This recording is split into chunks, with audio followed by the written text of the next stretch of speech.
They don't strike with swords, they don't raise their voices, yet they can bring the strongest men to their knees with a single glance, a single phrase, a subtle sigh of disappointment. This is not violence in the obvious sense, it is psychological warfare. You know it, you felt it, that strange guilt that rises in your chest when you dare to lead, when you challenge her logic, when you simply say no. That's not just disagreement, that's shame, the most refined weapon in the arsenal of feminine influence. But let's be clear, this is not a war between genders, this is a war between clarity and confusion, between manipulation and self-mastery. And if you do not understand the game, you will always play the role of the fool. Every man who seeks power, peace, or purpose must learn how to outsmart the tactics designed to emotionally disarm him, especially those that come cloaked in moral superiority or emotional vulnerability. Shame is not just a feeling, it is a leash that tightens every time you apologize for existing as you are, every time you explain yourself for not living up to someone else's emotional script. These tactics are subtle. Words like real men would, or you're not a good man if you don't, are not appeals to reason. They are silent assassins of your inner strength. They do not seek truth. They seek compliance. They are not about communication. They are about control. So how do you rise? How do you hold your ground when the earth beneath you trembles with guilt and doubt? You start by detaching. Emotionally, completely, when shame is thrown at you like a net, your instinct may be to explain, to justify, to prove your worth. But that's the trap. The moment you argue with an accusation framed in morality or victimhood, you've already conceded power. Instead, stand still. Let silence speak louder than your defense. Because silence, when rooted in inner certainty, is terrifying to those who depend on yourself. Doubt to maintain their grip. Next, understand the game. When you are shamed, it is rarely about you. It is about what your independence threatens in them. Your confidence makes the insecure feel irrelevant. Your rationality exposes emotional games, and your refusal to play along disrupts the entire theater. You don't need to attack. You simply need to refuse the role they've written for you. Be the man who rewrites the script, who pauses before reacting, who asks himself, am I wrong, or am I being made to feel wrong? Most men lose not because they are weak, but because they are unaware. They still believe that shame is a sign they've done something wrong, rather than a signal that someone else is trying to control their perception. Once you see that clearly, you can respond not with emotion, but with strategy. You shift from defense to direction. The truth is, the most powerful response to shame is neither anger nor submission. It is presence, calm, unwavering, self-assured presence. That presence says, you cannot move me with words. I will not bend to guilt, nor will I tremble under disapproval. That's not coldness, that's psychological sovereignty. And when you hold it, the game falls apart, because shame needs your participation to survive. And when the tactics evolve, because they will, you evolve faster. You no longer react to surface emotion. You read the deeper motive. You recognize when guilt is being used as bait. You understand that what appears as moral high ground is often just emotional quicksand. And most importantly, you stop fighting battles that are designed to exhaust you. You pick your terrain, your timing, and your truth. Let the world call you unbothered. Let them say you're distant, detached, even cruel. Because when you see through the illusion, you stop dancing for approval. You move for purpose. And that scares people who only understand influence through emotional leverage. But you don't need their understanding. You need only one thing, control of your own mind. That's the fortress they cannot breach. The moment you master it, Their shame tactics become noise in the background of a life you command with clarity, direction, and calm fire. And that is how you outsmart, not by fighting their game, but by refusing to play by their rules. Shame is not just a personal feeling, it's a social weapon, honed and wielded with precision. It's important to understand that many women, consciously or unconsciously, use shame not as a form of honest emotional expression, but as a form of power. It disguises itself as disappointment, concern, or morality. But behind the soft tone and carefully chosen words is often a sharp intent to reshape behavior, bend will, and control narrative. Shame is not simply about making you feel bad. It's about disarming your internal compass and replacing it with someone else's expectations. When used effectively, it can cause a man to doubt his actions, question his motives, and even betray his own instincts, without a single demand ever being spoken directly. This manipulation works so well because it plays on a man's inherent desire to be seen as worthy, noble, and protective. Society conditions men to believe their value lies in how well they serve, protect, or please others, especially women. This is the breeding ground where shame grows strong. Once a man is programmed to equate his sense of worth with external approval, all it takes is a subtle suggestion of failure a real man would never, and he's already retreating, apologizing, adjusting himself to fit a mold he didn't create. That's the hidden genius of shaming tactics. They allow the user to dominate without appearing aggressive. She can claim the emotional high ground, while the man, in his confusion, begins to voluntarily surrender his own position. These tactics often come dressed in seemingly innocent language. Words like insecure, toxic, misogynistic, or immature are casually inserted, not to describe behavior accurately, but to undermine credibility and implant self-doubt. If a man sets boundaries, he's accused of being controlling. If he disagrees strongly, he's labeled aggressive. If he pulls away from emotional manipulation, he's told he's emotionally unavailable. Each of these labels functions like an invisible collar, tightening whenever he acts from his own authority. The goal isn't to correct injustice. The goal is to erode autonomy until he conforms, apologizes, or gives up entirely. What makes these tactics so difficult counter is that they operate in the psychological shadows. They don't require confrontation. They don't rely on evidence. They simply require the target to feel vaguely guilty or socially disapproved of. And once that emotional fog settles in, it becomes nearly impossible to see clearly. Men start adjusting themselves not based on logic, but on emotional pressure. They avoid conflict not because they are wrong, but because they fear being painted as the villain. This emotional submission is subtle but devastating. It ensures that even when the man wins an argument, he loses his confidence. He starts playing defense, not just in conversation, but in life.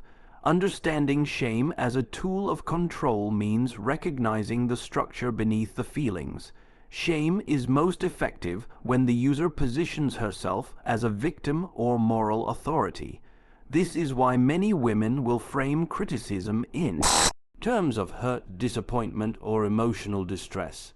She doesn't say, "You're wrong." She says, "I feel disrespected." It's not a direct attack, it's a moral ambush.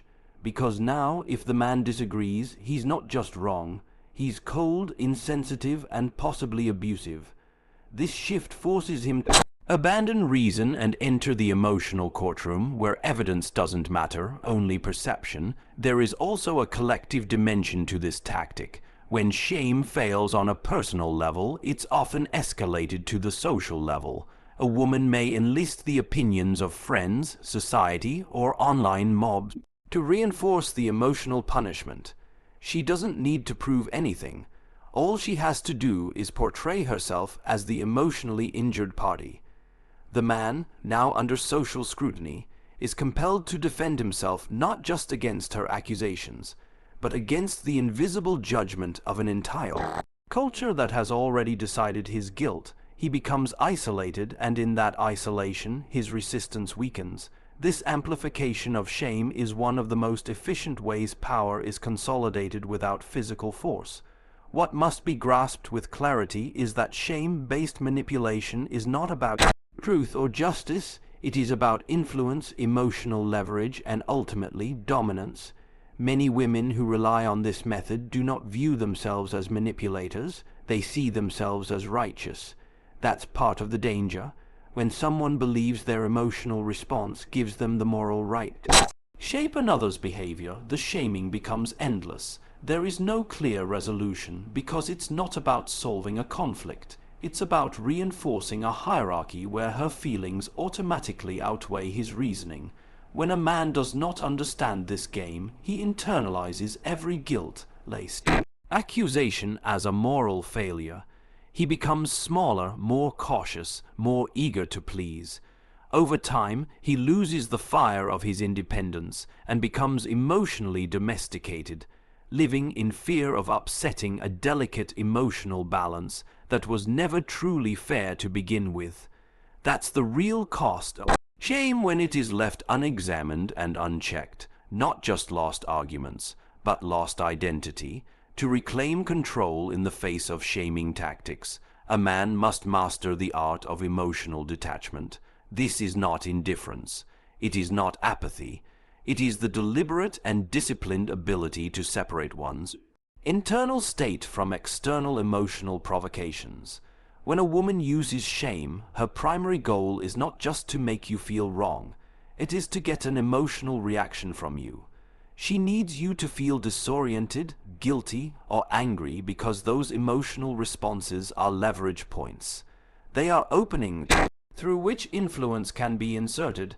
The moment you react emotionally, whether it's defensiveness, frustration, or pleading, you've entered her frame and she has already begun to direct your behavior. Detachment is power. When a man remains internally still while someone attempts to provoke him, he breaks the cycle. He interrupts the expected pattern of guilt and compliance, and this disruption is not just psychological, it's strategic. The woman, expecting the usual reaction, becomes uncertain. She begins to lose control over the narrative. Emotional detachment strips her of the emotional ammunition she relies on, and without it, her tactics lose momentum. She may escalate, become louder, or turn to others for reinforcement. But the man who is emotionally sovereign is immovable. He sees the play unfolding and refuses to play the part he is being assigned. This is not cold-heartedness. In fact, detachment allows for deeper clarity and integrity. When a man is not overwhelmed by emotional manipulation, he can evaluate the situation with sharp awareness. He can ask himself, is this accusation legitimate? Or is it simply designed to trigger guilt? Is her distress based on real harm, or is it a tactic to alter my decisions? Emotional detachment does not mean you stop caring. It means you start thinking. You begin to place logic before reaction, principle before appeasement. And in doing so, you reclaim authority over your own mind. Too many men live at mercy of emotional winds because they have been taught that empathy requires self-abandonment. They believe that being a good man means absorbing every tear, every criticism, and every passive-aggressive accusation without resistance. But this is not empathy. It is servitude masked as virtue. Real empathy honors both people. It allows space for emotion without making you a slave to it. Emotional detachment is what allows you to stay grounded in that balance. You hear her, but you are not ruled by her. You acknowledge her perspective, but you do not dissolve your own.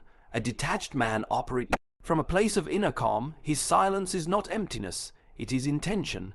It unsettles those who are used to controlling situations through emotional intensity. When a woman throws shame like a dagger and it doesn't land, when her words are met not with excuses but with a calm gaze and measured pause, she feels her control slipping. That pause is everything. It creates space between stimulus and response, space where clarity lives. In that space, a man becomes untouchable. He no longer lives in reaction. He moves from decision. One of the greatest signs of emotional detachment is the ability to maintain composure when your character is attacked.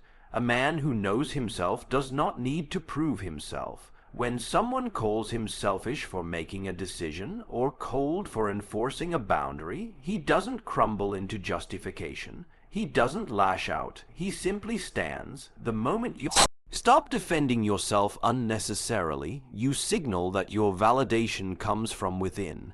That is terrifying to anyone who depends on guilt to manipulate.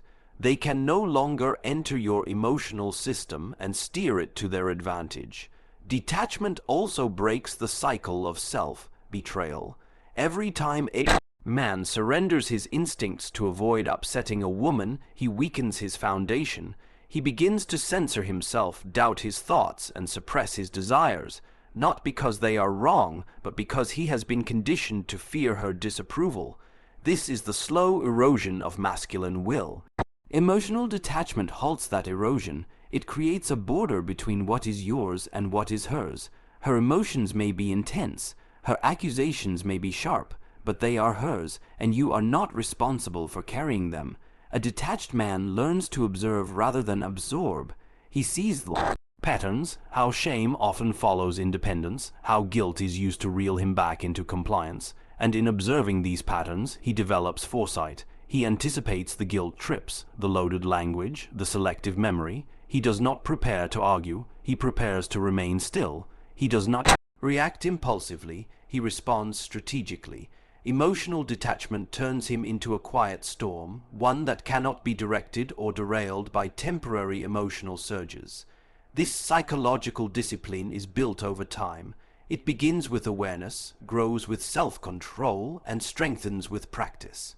Each time a man pauses instead of pleading, listens instead of reacting, thinks instead of internalizing, he becomes more unshakable. He is no longer a puppet of emotional manipulation. He becomes a man who operates by principle, not pressure, and when that shift occurs, everything changes. Women begin to respect him differently. Manipulators lose their grip. He becomes the center of his own world, not its victim, but its architect. Strategic silence, unshakable confidence, and a life driven by purpose are the most effective ways to neutralize the psychological power of shame. These elements do not operate in isolation. They form a system, a method of self-conduct that renders emotional manipulation ineffective. The man who speaks less but moves with clarity becomes a presence that cannot be easily influenced. He does not rush to defend himself. He does not race to correct how others perceive him. Instead, he allows silence to do the heavy lifting. Because in silence, all illusions begin to collapse. Shame requires a reaction to survive. When that reaction doesn't come, the tactic implodes under its own weight. Strategic silence is not about ignoring. It's about controlling. When a woman attempts to shame a man, she is trying to provoke emotion that confirms her control, defensiveness, guilt, apology, submission. But when her accusation is met with calm quietness, not passive but intentional, she is left in the air, talking into a space that refuses to respond on command. That silence speaks volumes. It says, "I am not moved by your judgment. I do not need to convince you. I see what you're doing, and I choose not to dance." This disrupts her rhythm. It reveals the hollowness of the accusation, and often, in the discomfort of that silence, the manipulative energy exhausts itself. Confidence is the second pillar, but not performative confidence, not loud arrogance or empty bravado. True confidence, the kind that makes shaming ineffective, comes from self-validation. A man who knows his path, who believes in his judgment, and who stands by his decisions without wavering, cannot be psychologically maneuvered. When he is told, "You're selfish," or "You're not being a good man," his foundation doesn't shake. Why? Because his identity is not built on being seen as good by anyone. It is built on his own inner compass. Confidence becomes a shield, not because it blocks criticism, but because it renders manipulation irrelevant. It tells the world, you can have your opinion, I will still move the same. A confident man does not try to appear righteous. He does not posture. He does not seek approval in the way he speaks, dresses, or acts. This is what confuses manipulators. They cannot locate the usual points of entry, insecurity, fear of judgment, or people pleasing. Instead, they find stillness. The confident man can hear judgment and not internalize it. He can be called names, insulted, painted as the villain, and still keep his energy calm, not because he lacks emotion, but because he controls it. That control is terrifying to those who rely on emotional leverage. It makes him unpredictable and, more importantly, unshameable. Purpose is the third and most crucial piece. Without purpose, even confidence becomes hollow and silence becomes passive. Purpose gives a man direction, and when a man moves with direction, he becomes difficult. Divert, he's not reacting to life, he's creating it. This clarity of mission makes him immune to emotional detours. Shame works best when a man is unsure of his role, uncertain of his values, or unclear about his goals, because in that confusion, any emotional attack can shake him. But a man with purpose cannot be easily redirected. When someone says, you should feel bad for doing that, he weighs it against his mission. If it doesn't align, he moves forward without guilt. Purpose is what makes strategic silence powerful and confidence sustainable. It gives both a center. Silence without purpose can be mistaken for passivity. Confidence without purpose can become arrogance. But when all three are aligned, a man becomes untouchable. He doesn't just resist shame, he transforms it into fuel. Every attempt to discredit him only sharpens his clarity. Every guilt trip becomes proof of his progress. Every accusation becomes background noise on the road he's already chosen. Women who rely on shaming tactics often test men for weakness, not always out of malice, but to see where the boundaries lie. When a man responds with emotional chaos, the dynamic is set. She leads, he follows. But when she meets a man who listens, does not justify, and stays the course without flinching, the power shifts. She is forced to either grow or retreat because he cannot be bent by pressure. He is not in opposition. He simply isn't available for manipulation.